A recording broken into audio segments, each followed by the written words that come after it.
Merry Christmas, everyone, from Wesley Biblical Seminary. Today, this Christmas, we celebrate the birth of Jesus Christ, our Lord.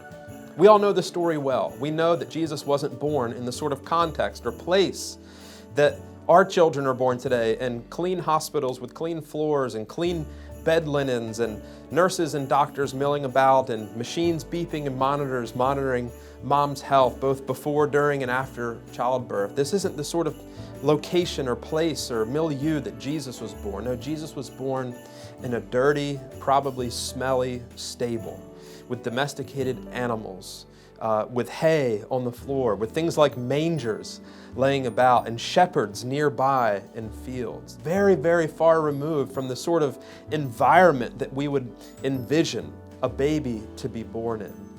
And this is interesting to me.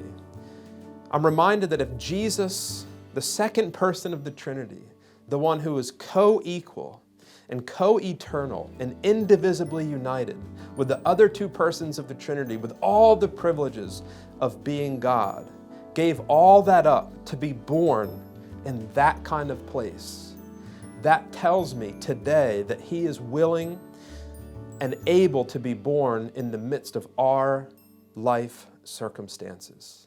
If He's willing to be born and placed in a manger, in that sort of a place, then He's willing to be born and placed in the human heart, a place that may not be as clean as it should be, that may not be the most appropriate place for the second person of the Trinity. Not just in the human heart, but in our circumstances.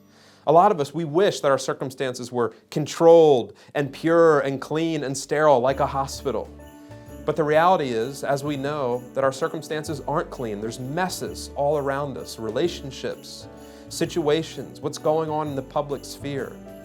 It's a mess. It's kind of like a stable. It's not very organized. And Jesus wants to be born in that midst. And so this Christmas day, sometimes we wake up in the morning on Christmas and we have these big hopes for a wonderful day, and we have those wonderful days, the special meals, the kids opening presents, visits to church, and all those wonderful things. But the reality is that on December 26th, a lot of that stuff begins to fade away, and we're faced again with the mundane and sometimes ugly, stable-like circumstances of our lives. And my prayer for us is that Jesus is born in those circumstances, that Jesus Himself is manifest in the midst of those places in our lives. And so we know that He sustains us in those places, that no matter what else goes on around us, no matter the animals, no matter the smells and the sounds and the sense of lowliness of our context, that there in that midst, Jesus is born and gives us hope out of His love. So Merry Christmas from Wesley Biblical Seminary this year of 2021, and we wish you the best and happiest of New Year's as we head into 2022.